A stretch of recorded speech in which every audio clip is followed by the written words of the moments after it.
So, ito na nga guys, nakarating na nga kami dito sa farm namin. Ayan, kita nyo naman guys. Ayan. So, ayan yung kubo namin guys. Yay! Dumating na po talaga kami. Nakarating kami ng safe. Ito yung durian namin guys. So, in the future, mamumunga na yan siya. Ayan, namumulaklak na nga pala yan guys. So, sobrang saya namin. Ayan, nakarating kami ng ligtas at hindi kami nahulog sa bangin. Diyos ko naman po, wag naman sana. So, dito guys, sobrang saya namin guys kasi nakarating nga kami ng walang gasgas. Ewan lang namin sa pag-uwi namin guys.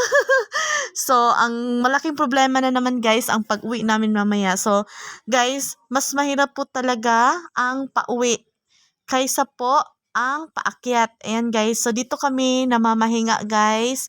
Dito din kami nagluluto. Ayan, yung dalawang chikiting ko, yung pamangkin ko at ang anak ko. Masaya sila. Ayan, sobrang